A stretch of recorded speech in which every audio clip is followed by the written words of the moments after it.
And we are live. Welcome. It is August 2021, and this is vSphere Live. We've been doing this broadcast now for a few months, where we get together every month. We talk about all things vSphere. Last month we talked about AI and ML, and that was a great conversation. I'm looking forward to the same level of discourse today. In fact, I have with me two Kens.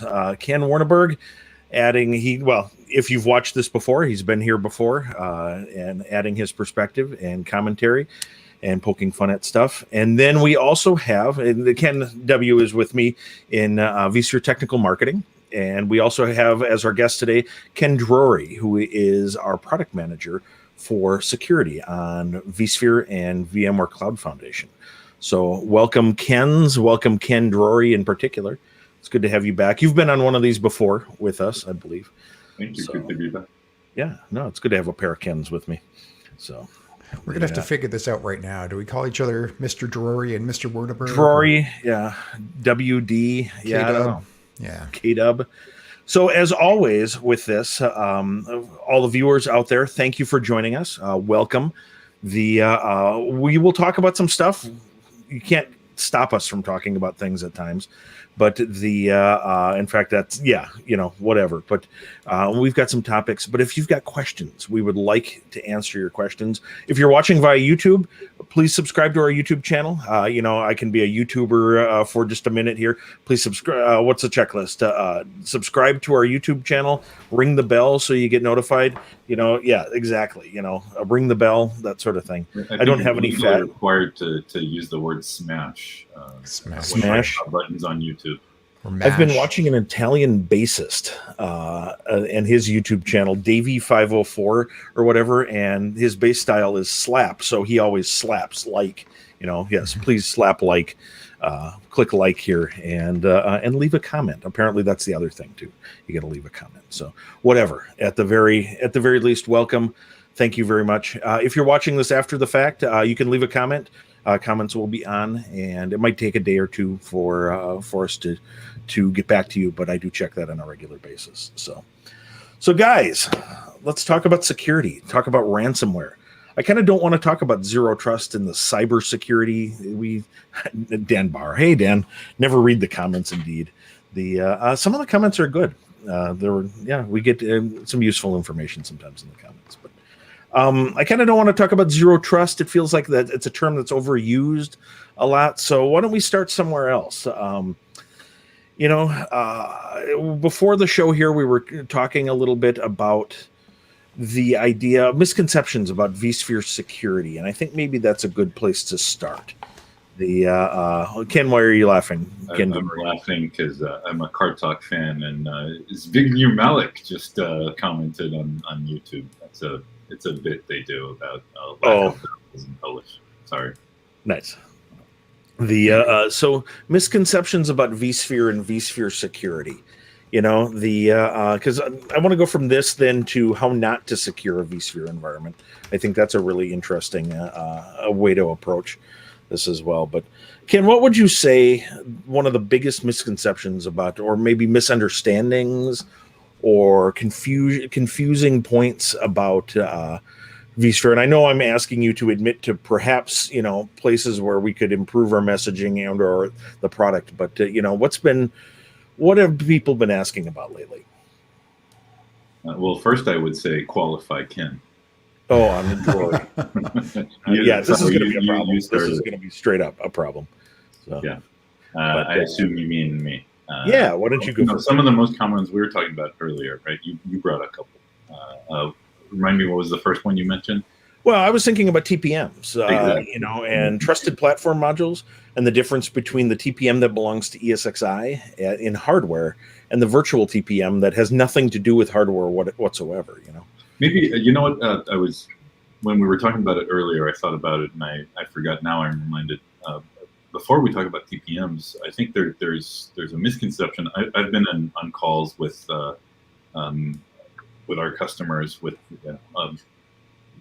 a large telco provider that shall remain nameless, where basically we got the impression that they were equating encryption with security. So, at some point on the call, one of the execs, I guess, was saying, I just need to, for you to make sure that we can easily encrypt all the data so we're secure. Well, encrypted data doesn't mean it's secure. What? You're kidding me. We're treading into compliance here, by the way. But no. So I'm talking, let's leave compliance aside. That's a completely we should talk about that a little bit, but we'll do that later. So. Yeah, we can talk about later. I like if you're compliant, it doesn't mean you're secure, and if you're secure, doesn't mean you're compliant. Correct. But the misconception with before we get to TPMs, virtual and physical, just turning on encryption doesn't mean that you are secure.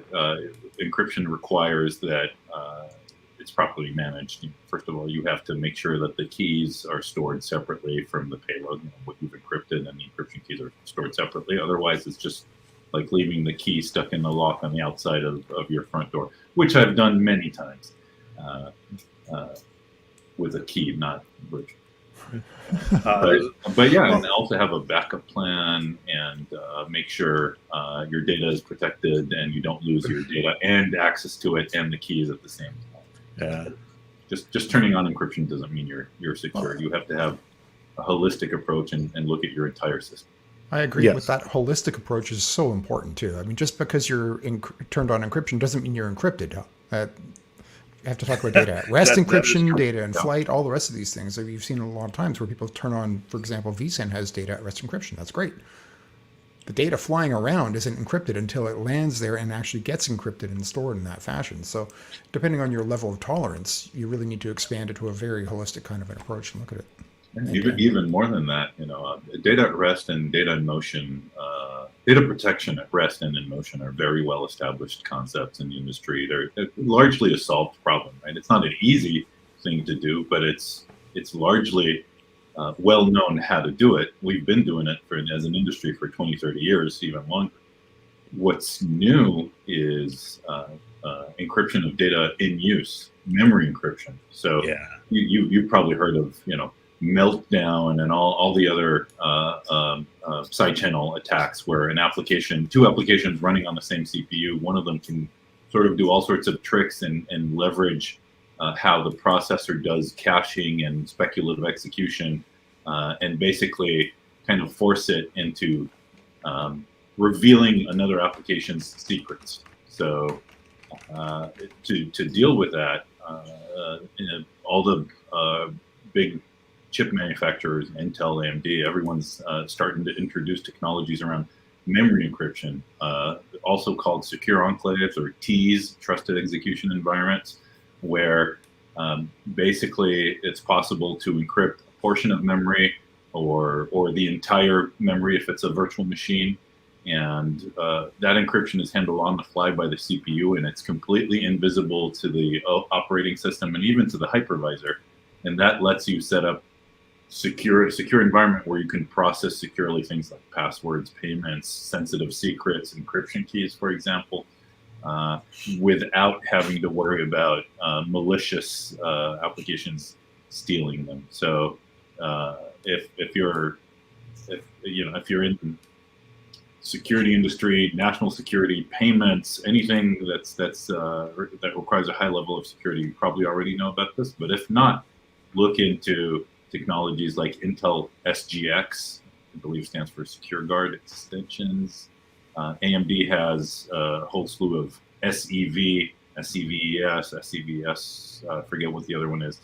SEV stands for Secure Encrypted Virtualization. These are emerging technologies.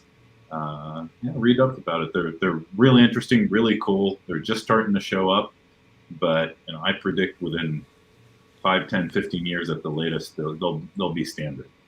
In fact, they're pretty common today. When you swipe your fingerprint on your phone or your laptop, it uses a secure enclave that's powered by one of these technologies to process the secrets. And that's why if you've heard on the news Apple saying, first of all, we don't want to decrypt that bad guy's iPhone, but even if we wanted to, we can't. That's why. Yeah, I'd like that exactly. I'd love that thing for my secrets in my data center as well. A secure enclave that we can't get stuff back out of. The ES on SEVES is encrypted state. It's not just memory encryption, but it also drives the encryption into the registers, the CPU registers as well. So which sounds simple, but it's not. It's not at all. I think the neatest thing about the AMD SEVES stuff is that their secure processor that they've built into their normal EPYC CPUs is actually an ARM chip on the same die as the x64 CPU as well. I think that's kind of clever. I remember reading about that, Bob. I think a material that you had produced for vSphere 7 Update 1, I think, is where you had some content on that one. Might have been prior to that. Yeah, we support that in vSphere 7. And it's pretty cool. There's more and more stuff coming out. But I was going to say, talking about these technologies, there's, what's the saying? There ain't no such thing as a free lunch, and so a lot of those technologies, there's operational concerns as well. When you're keeping secrets from the rest of the system, you keep secrets from the hypervisor too, and you lose things like vMotion and that. But stuff like Tanzu, Kubernetes and that. Kubernetes doesn't care about vMotion. It just kills off whatever's going into maintenance mode and just starts it somewhere else. Actually, I think that goes back to what's your approach? Do you need to encrypt, secure everything, top to bottom, front to back? In some ways, that's almost easier. But the cool thing about this kind of approach is that when you have modular requirements, it's almost getting us to that policy-driven SCDC sort of a model where you can say, I need this protected in this fashion, this stuff I don't care about. So that's kind of a neat. Well, that's actually what VM encryption is in vSphere. It's a storage policy, and so you can let the storage figure out what it's doing in that. Humans set it. And to interject about your previous comment about losing vMotion, we'll fix that. That's only temporary. It's don't go being scared and say, I can't be secure. I need my vMotion. No, yeah. I mean, but that's a natural progression, so we're keeping secrets from the hypervisor. Now we ask AMD, hey, what if we didn't keep secrets from everything? Maybe some stuff is more trusted than others, and so, it'll get better. We got to start somewhere. All of this stuff, it's brand new, the hardware technologies are brand new as well. And so it's really interesting to watch Intel and AMD and ARM and a lot of these folks learn how people want to use this stuff. So we do have a question out there here. Let's see. What are the new features added in vSphere for data protection? It seems relevant to what we're talking about here. The Ken Drury, do you want to take a stab at it? Where do I start? New features. Start from the current stuff. Well, probably the best place to start would be native key provider. I like native key provider. You're not the only one. Yeah, it's crazy popular. Yeah. So a little bit of history is we reached out to our customers and our user base, and we were seeing, looking at our customers' adoption of security features and best practices. It wasn't where we thought it should be, and we reached out to the community and we asked, why aren't you using our data protection technologies? We think you're not using it enough, and not as many of you as should be are using it. And the answer we got was it could be simpler and it could definitely be cheaper. Today, when all data encryption, all practical data encryption requires an encryption key, and it requires, there's many kinds of encryption, public key, private key. The most common one is a symmetric key encryption, which requires encryption keys to come from somewhere, and usually that's a key server, very commonly referred to as a KMS, which stands for Key Management Server. And these tend to be very big, bulky, expensive to purchase, and expensive to run products. And that's not, you shouldn't, that's not to say that it's not worth the price of admission sometimes. Sometimes it is for compliance reasons or certifications. They bring some things to the table that maybe. Or even directly for I guarantee the NSA has multiple KMS servers. Oh, yeah.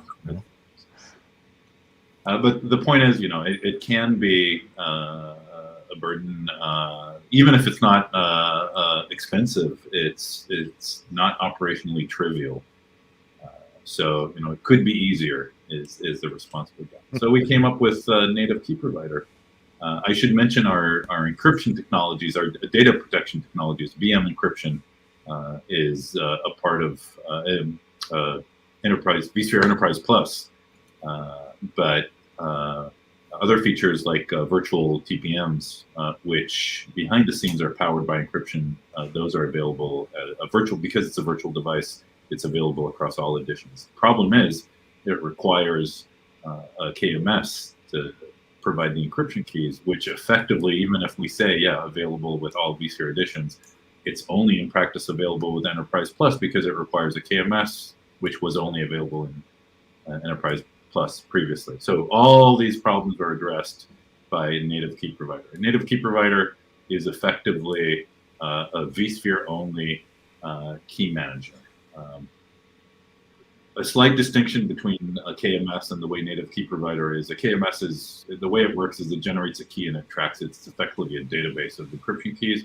Native key provider, instead of using a database, it uses a key derivation function. So that function, once you configure it and it's pushed to all your ESX hosts, you don't need a connection to the KMS, so you can use existing encrypted workloads or create new ones without a KMS.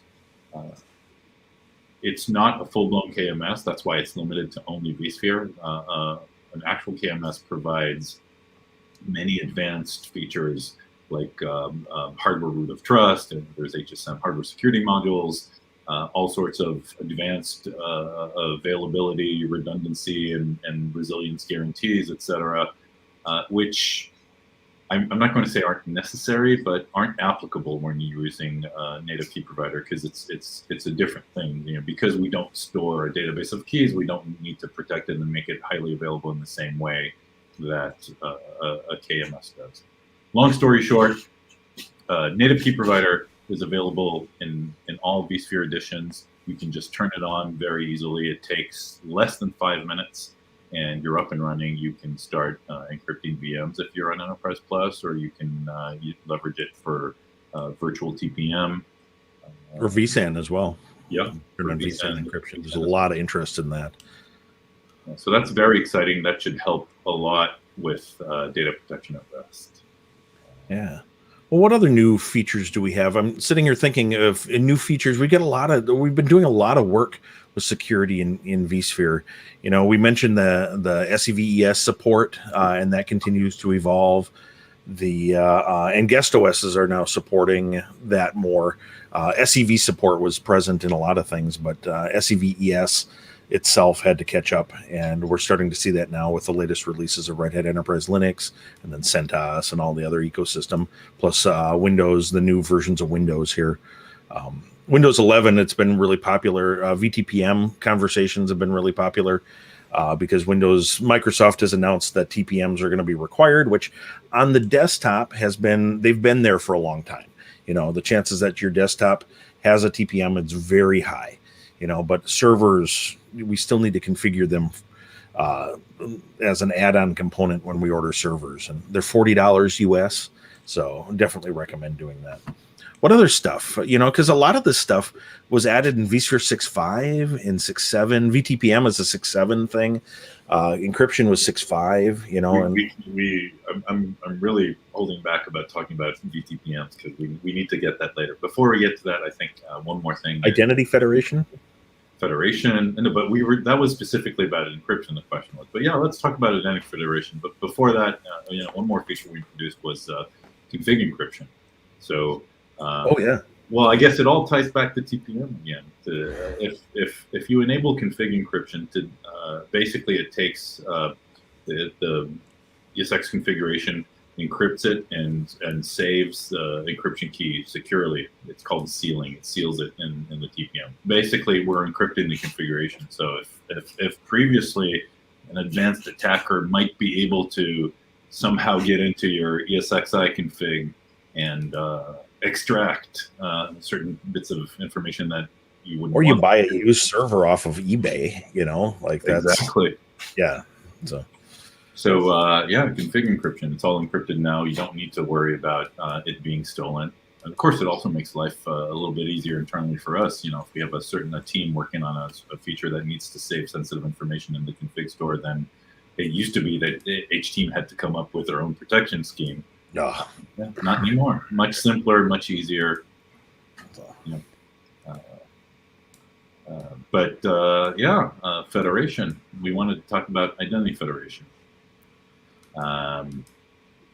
Identity federation is the new way of logging in securely. If you've ever used login with Facebook, login with Twitter, login with Google, they behind the scenes use some technologies, a technology called OAuth 2. Open authentication. It was developed at Yahoo in the late 90s, I believe. And it's basically a way of saying, instead of having every single app and product and whatever that you use on your phone in your corporate life, instead of every single one of those having to have its own username and password, we're going to centralize that and put it in a central directory. And then you only need to log in centrally, and you're automatically logged into everything else. Now, this isn't Active Directory. It's not just a central password repository. It's actually more complicated. Active Directory is what's called an identity source, which is just a list of names and emails and passwords maybe. But an identity provider is something like Workspace ONE or all the implementations that you see, Ping Identity, Microsoft ADFS, Okta, even login with Facebook, Twitter, all those. What they do is they take an identity, and when you log in, they authenticate you.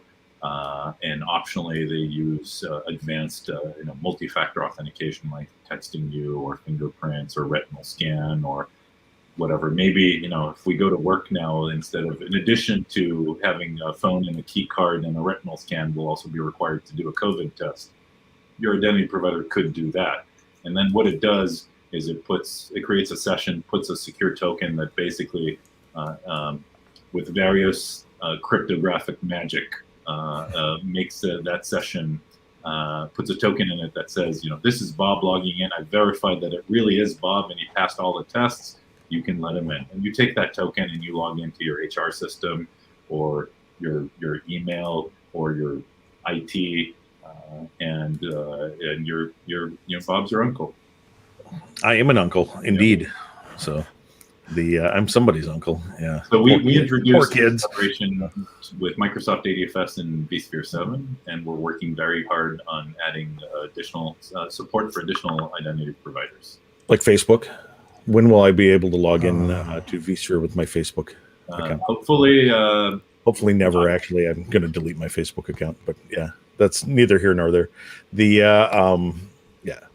If you're logging into your IT management plane with Facebook, you have bigger problems than I can solve.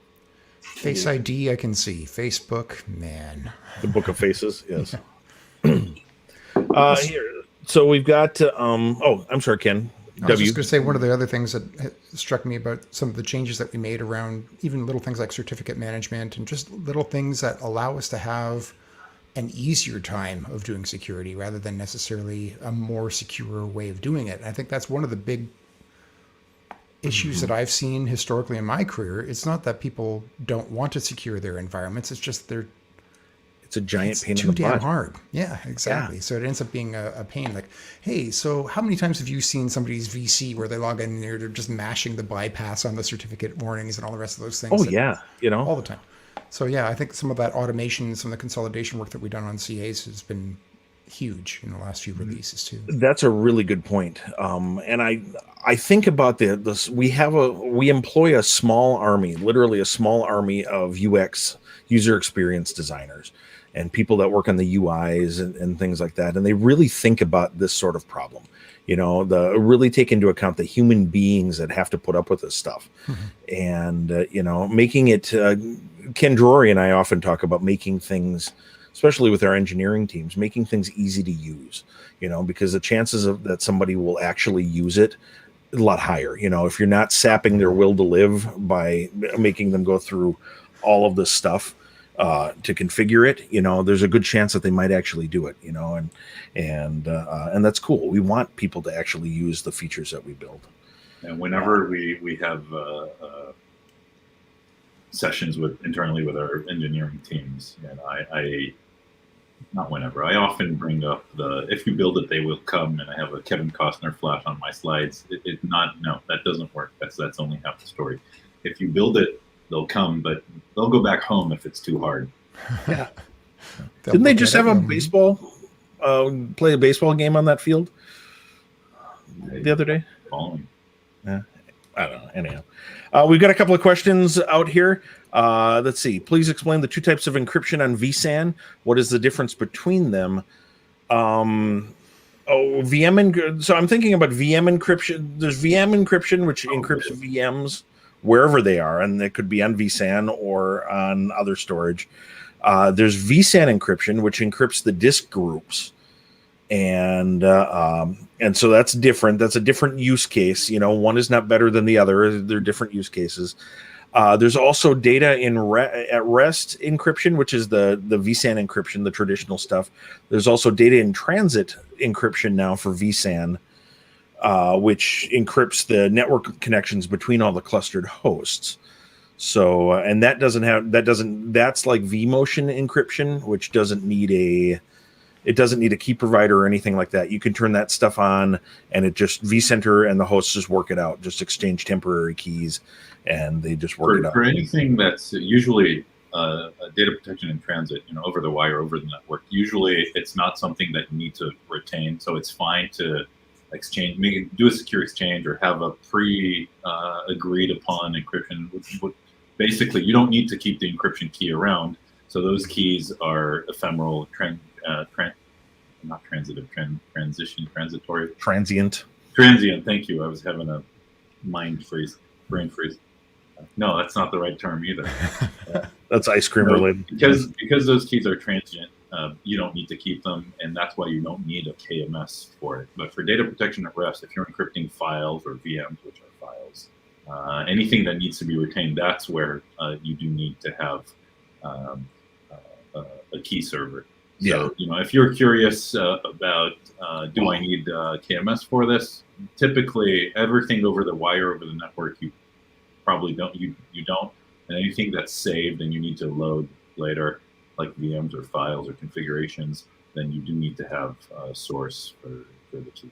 Yeah, one-way encryption, hashing and stuff is not the most suitable for on-disk storage sort of thing. I remember back when we were introducing vSAN, this was a big concern, of course, for anybody that has to worry about it. And vSAN is an interesting one because you have both in-flight and at-rest considerations here. For all intents and purposes, it's a network-based file system. And people were saying, oh, well, I've got to encrypt it. So they turn on IPsec on the network segments. And it's a storage array, basically, that you're suddenly and if you want to see things crawl to a halt, that's a good way to do it. So don't do that. Use one of these native tools instead, I think is my message.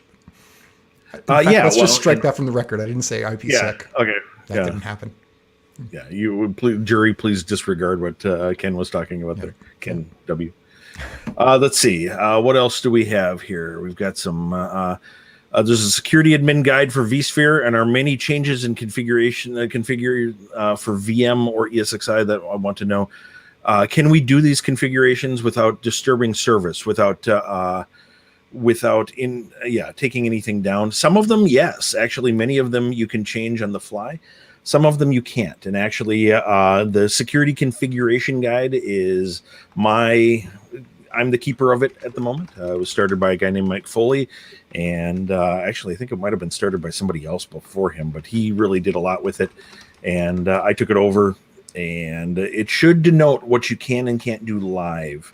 Most of the VM settings, in fact, there will be a new version of the security configuration guide coming out this quarter, and we're really going to do a lot of work to really indicate what the defaults are and what the things are that you need to change. Turns out for securing VMs, there's a bunch of stuff you should audit, but if it's not set, on vSphere 7, it's set by default to be correct, to be the secure default.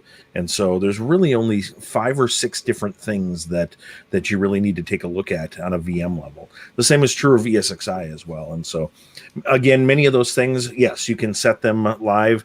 Some of them you can't, and we've tried to denote that. In fact, we removed one thing from, we removed the SVGA only parameter in recent editions of the security configuration guide because it was causing problems like that. One, there's a lot of its usefulness is not great anymore.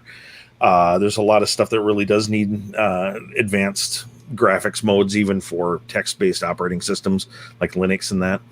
But the other thing is that you could set it live, but then you would get into weird situations where vSphere wouldn't always do the right thing if you had snapshots and stuff like that. And so it became kind of a problem. And so the usefulness, security is a trade-off, right? We've kind of been dancing around this, the three of us talking about it here, but security can be quite the trade-off. And so the trade-off, the price we were paying and asking people to pay was too high for what we were getting from it. So let's see. Some of these settings that would require ESX to be rebooted, I believe, I don't know if it's already released or if we're still working on it, but one of the features we're working on, I believe, is suspend to memory. Not my wheelhouse, but basically when you need to reboot the ESXi host to reduce downtime, if you're not going to do a migration, reduce downtime, you can suspend the VMs to memory instead of to disk. And that cuts down on the boot time significantly, and you can be back up and running very quickly. So if that was indeed the question, then we won't be able to completely remove it, but we are making progress in reducing the pain. Yeah. Go ahead, Ken.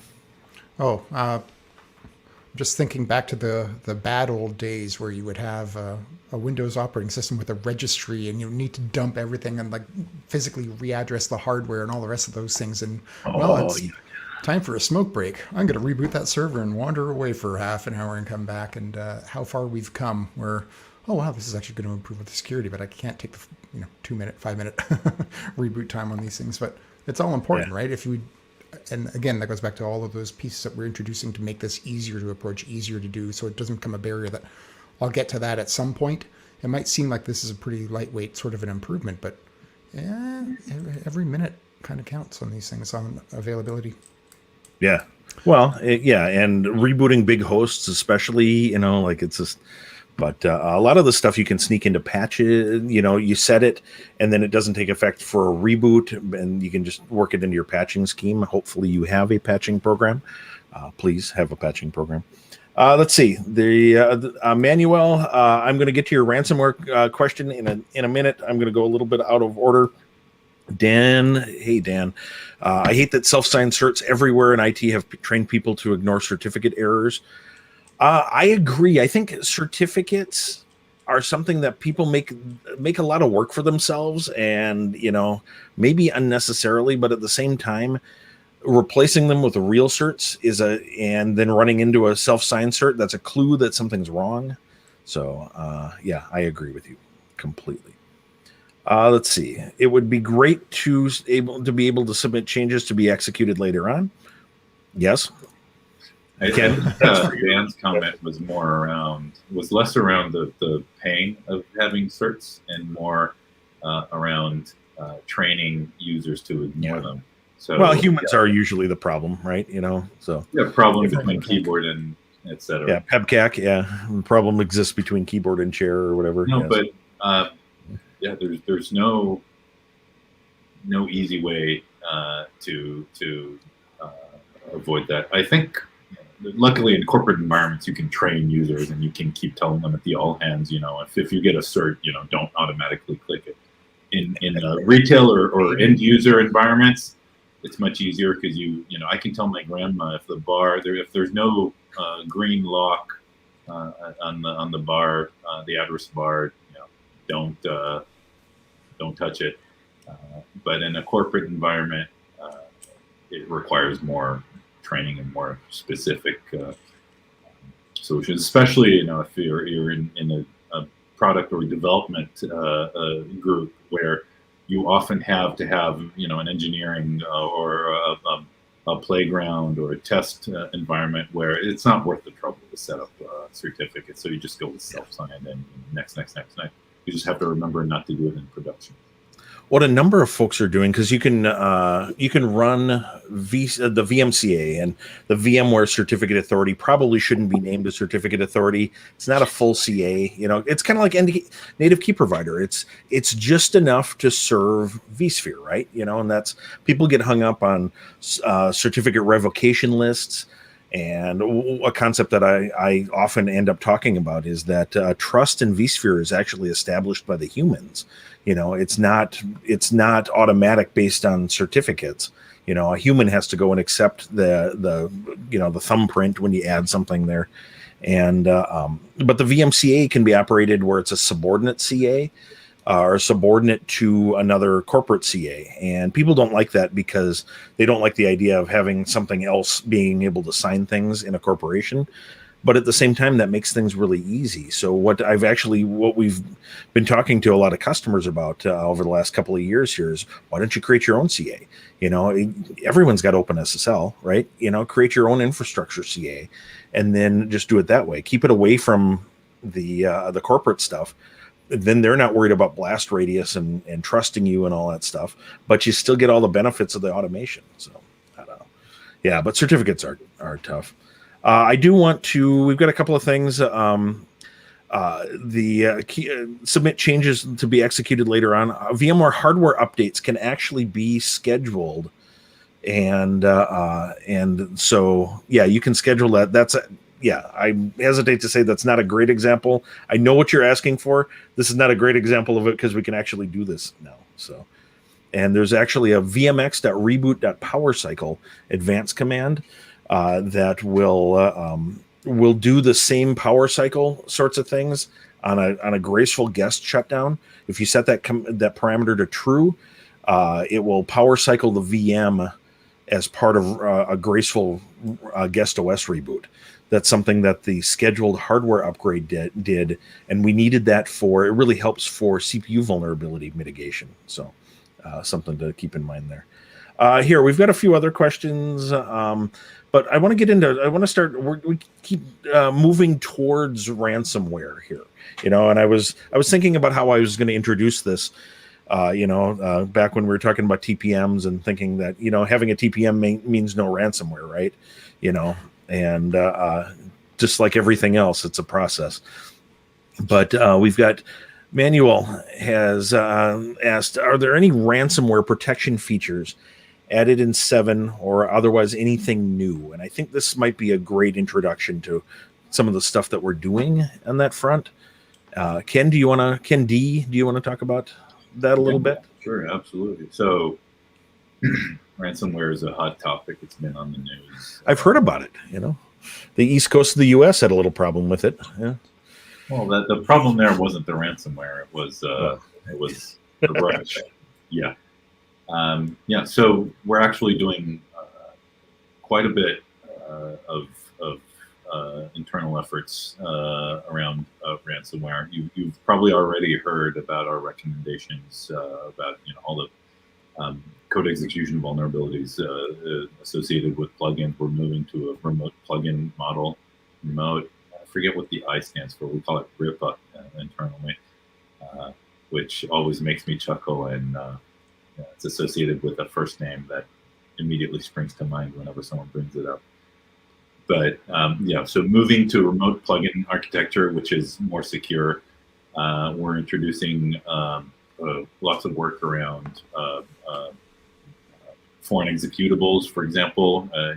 Many of these attacks, many of these vulnerabilities on their own weren't terrible, but when you do chaining of these various vulnerabilities, you can get to attacks. We had one vulnerability where you could manipulate the URL parameters, and another one that allowed you to write arbitrary files to certain directories, which neither of those were terrible on their own, but when you chain them, you can manipulate the URL to write a file to an arbitrary location on ESX, which doesn't let you do anything. But then there was another vulnerability that let you kind of trick ESX into executing it. So no foreign executables. Even if you manage to get through all the defenses, you won't be able to run an executable if it's not signed by VMware. We have different levels of this. We have VMware, we have community, and we have unsigned. You can set that, but going forward by default, I believe will be at the VMware level, or at the very least community, which has to be signed by us as well. Yeah, you're going to really see us tighten down a lot of that stuff. Lots of internal improvements as well. Service isolation, making sure even if somehow when one component is breached, you can't move laterally within ESX itself or within your infrastructure. So tightening down everything. It's a challenge to tighten everything down and still keep it usable, but we're putting quite a bit of effort into it. In fact, this is a top priority for us. It's such a priority that it has to come at the expense of some other stuff. So I have to apologize in advance if there are some delays in features you're expecting. It's not because we're incompetent. It's because the bad guys are competent, just as competent as we are, if not more. I hate doing a hat tip to the bad guys. So. Yeah, and that's the thing about ransomware gangs is that one of the APT groups in Russia was estimated to have like 3,000 or 4,000 employees. They're businesses, and they're big businesses. They make a ton of money, and there's a whole ecosystem behind it. There's specialization, people that steal credentials and sell those credentials to other folks, people who specialize in exploits and things like that, people who do good asset mapping. I've often joked that a ransomware attack is the asset map that the attackers have is probably worth the ransom sometimes. Corporations have no idea what's on their networks, but the attackers do, because details matter. But no, it's pretty scary.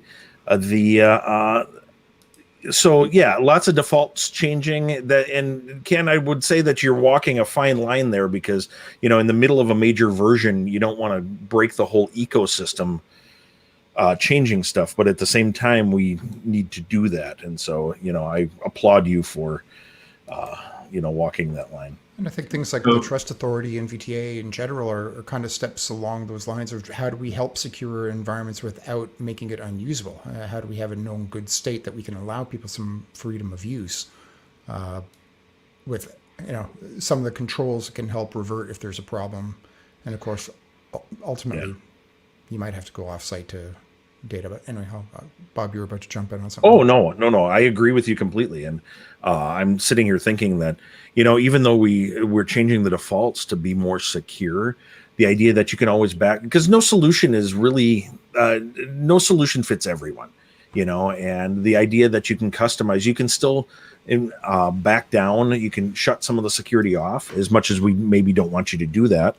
Like there's going to be still have to be some customization there. And so, I think that'll be good, but but where's the line there, because an attacker coming in, we don't want them to be able to shut the security features off either if an admin gets phished, and that leads me to Jeff N's question here saying, so there's a ransomware attack and on the network, and I've got certain number of workstations, and that's the workstations, it turns out there's humans using these workstations. Workstations don't exist on their own, for their own, they're not an end unto themselves. They are a means to getting work done.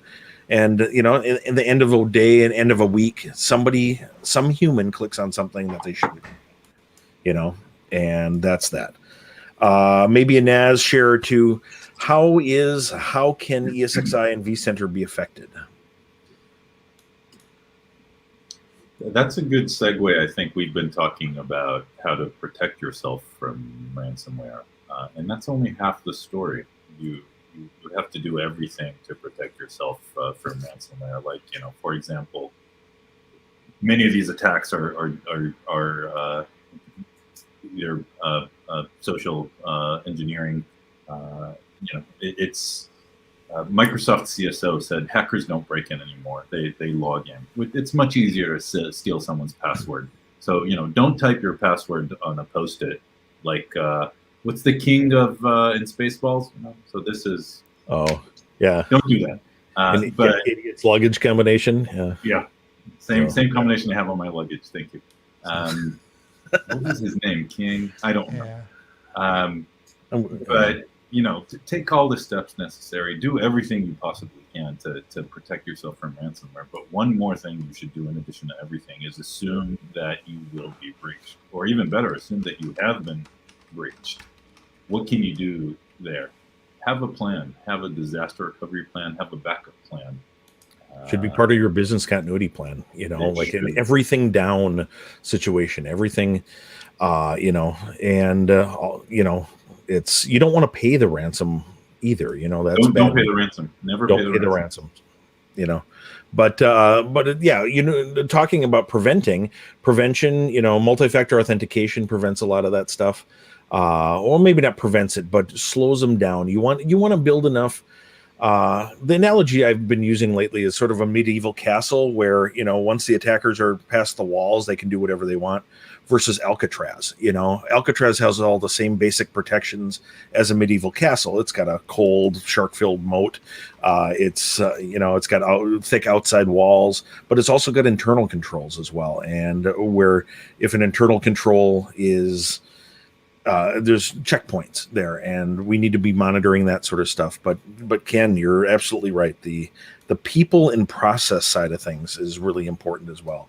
The planning for it. Chain of trust. We always say security, root of trust, chain of trust. It's a chain of things. Everything's chained. So there's on the one hand, chains suffer from weakest links, but there's something at the end of the chain. There's a person who's responsible for security. Yeah. People are fallible. Engineers even more so. It takes, what do they say? To err is human, but to really screw things up, you need a computer or an engineer with a computer. An automation system. Yeah.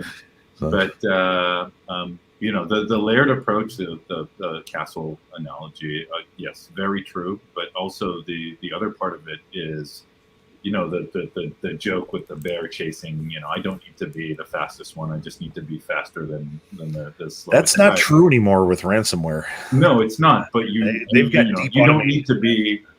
You need to be faster than the other group. If it's hard to go in, as long as there's someone.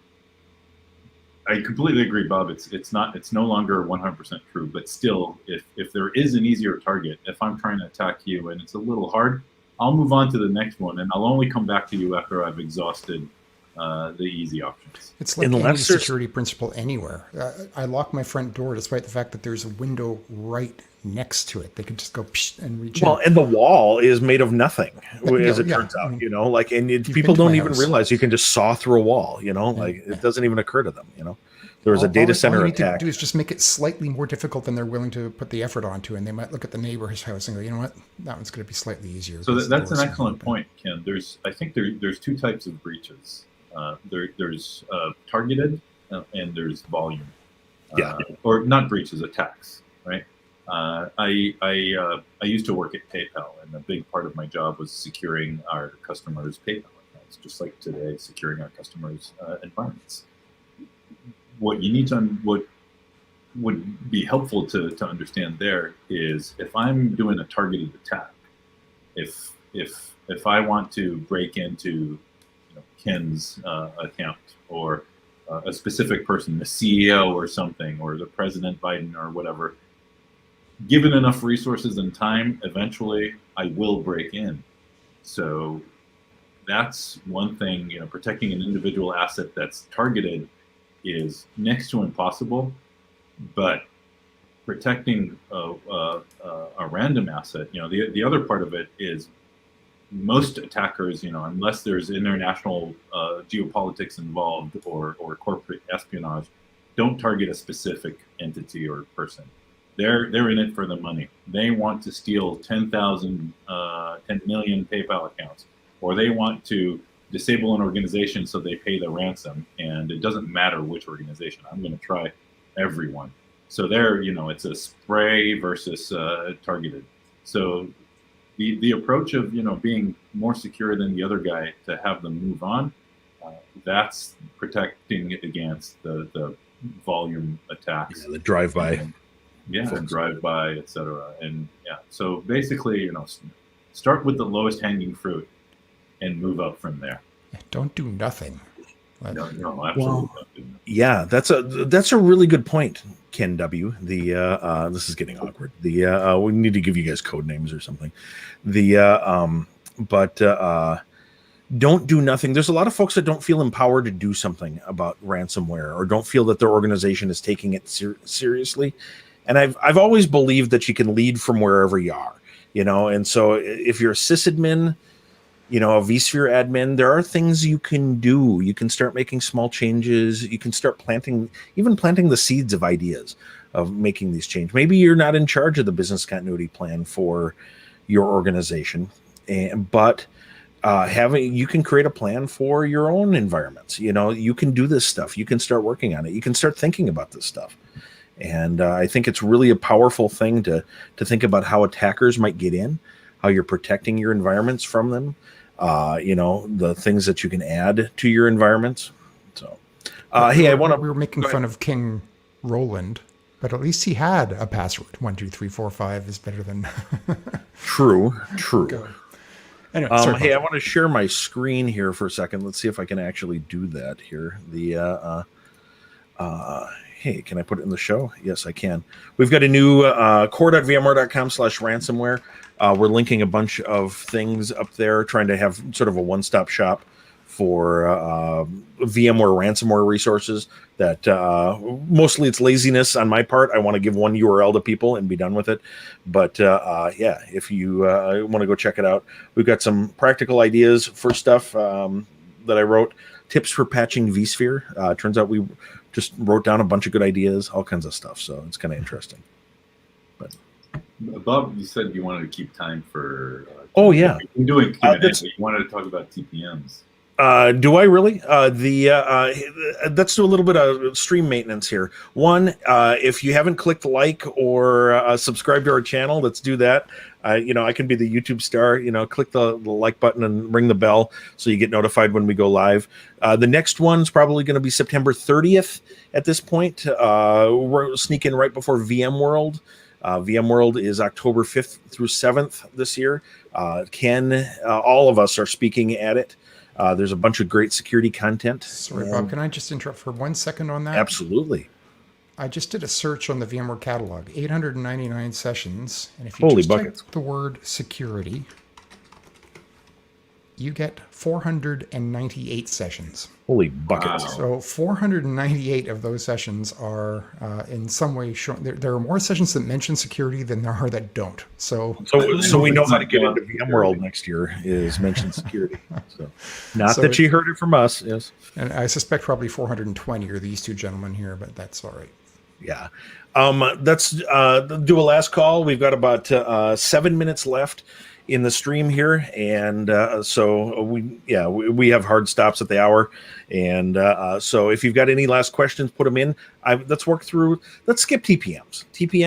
We've got materials about TPMs out there. We're putting some new stuff up on core.vmware.com. That's sort of tech marketing's home, and it's part of the TechZone family of websites. And TPMs, they're at VTPMs especially so easy to configure native key provider, turn on the add a VTPM, and as previously stated, I'm your uncle. There's one question I want to see here. If I apply the latest patches that are released, so a patch came out the other day, does it cover all security and bug fixes, or do I have to apply all of them step by step? Go ahead, Kendi. If I recall correctly, our patches are not cumulative, so you do. They are cumulative. So you don't have to apply all of them. You don't, yeah. The only time they're not cumulative, sometimes there's some patches that have an S in them and in their name, and like 7.0C versus 7.0 CS. CS is the security patches only, and they are cumulative. Security patches are always cumulative. So the feature, the bug fix patches are not necessarily cumulative, in that they may be omitted in the CS, but then they just trail by one version. So 7.0 CS is really 7.0 B plus the 7.0 C security patches, that sort of thing. So when 7.0 D comes out, 7.0 DS would be 7.0 C plus the security patches from D. That might be a little confusing, but it just trails by one. But they are always cumulative. So, some shout outs to vmx.reboot.powercycle. Good note that it only does it that once. It clears the flag afterwards. So if you want to keep doing that, you need to keep setting it. Design separation of different parts of VMware infrastructure. Isolation is a big part of that. And isolating, don't put your vSphere environment on the same network as your desktops. That would be a good start for a lot of organizations. And I'm not saying that. I'm saying that out of deep empathy. I'll put it that way. I used to work in an academic environment that, had a lot of departments that had one network and all their desktops, everything had to go in that one IP range. And that's scary nowadays. But you can turn on firewalling at the ESXi and vSphere vCenter server level as well. Let's see. What are your user groups? Separate your administration, your admin user groups from your users' user groups. You don't want someone attacking your Active Directory, adding themselves to an administrator's group, and then going in and shutting off all your infrastructure. Yeah, and that's even you don't want anybody. That's just a good idea in general. And separate authentication and authorization.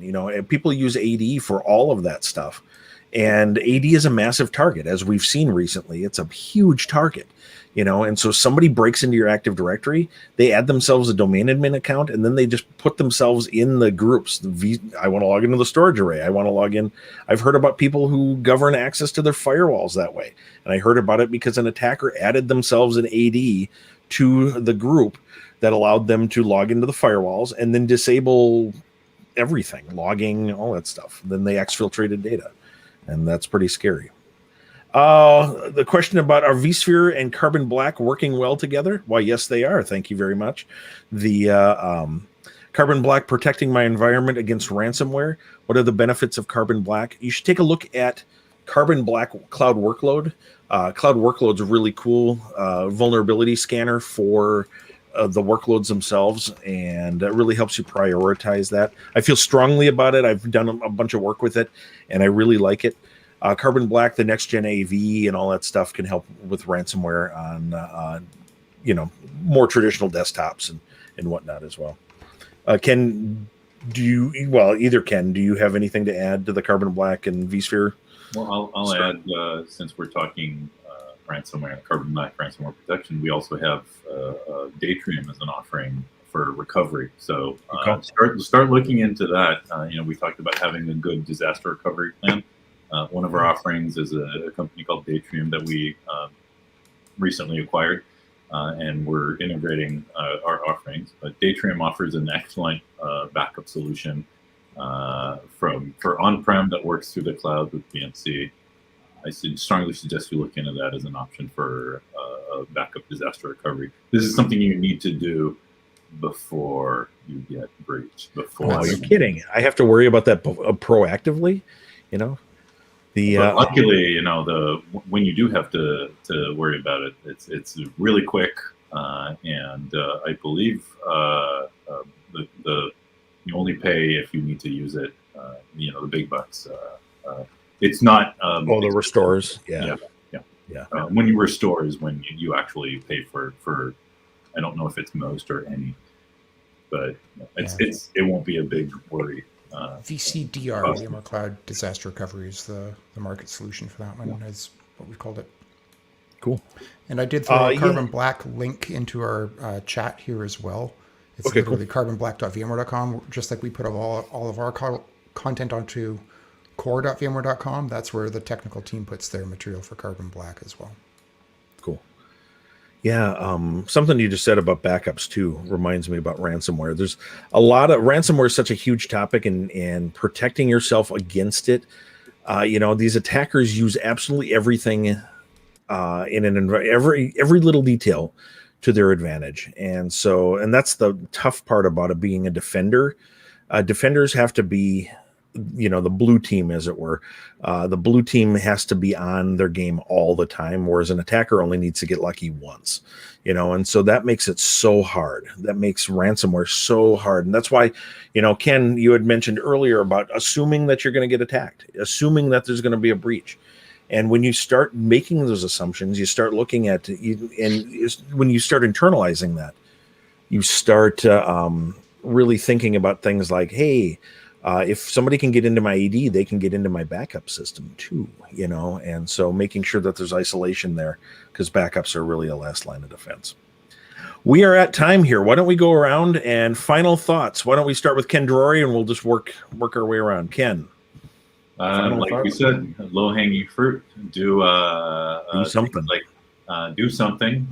Start with setting up multi-factor authentication, access to your network, then graduate to data protection technologies, etc. And after you've done that, let's talk again. And stay safe, stay healthy, stay alive. Yeah. Nice. Ken W., thoughts? Make sure that what you're doing is actually security. I know we've talked about this a few times. It's kind of come up today. Compliance isn't security necessarily. Remember working at a... It can lead to security. It can, absolutely. It can be the gateway drug, like there's some people that accidentally do security as part of compliance. But compliance also is wide open. I remember I worked at a bank one time and we were building firewalls, and the security team came along to make sure that they were compliant with our policies, which involved adding users onto these firewalls with individual IDs and passwords and accounts, and they were all set to defaults, and those users were supposed to log on and change their default password. They made it compliant. They did not make it secure. And these were firewalls sitting in front of credit cards and things like that. And make sure, just ask yourself, just because you're making something compliant with a policy, are you actually making it more secure? So, it might not make sense. Yeah, that's good advice. Cool. Well, let's wrap it up. Thank you very much. If you haven't liked or subscribed already, I'm not going to tell you to do it. Do whatever you want. Life is hard enough without that. But we do appreciate the people that subscribe to our channel. We appreciate you as customers. Thank you very much.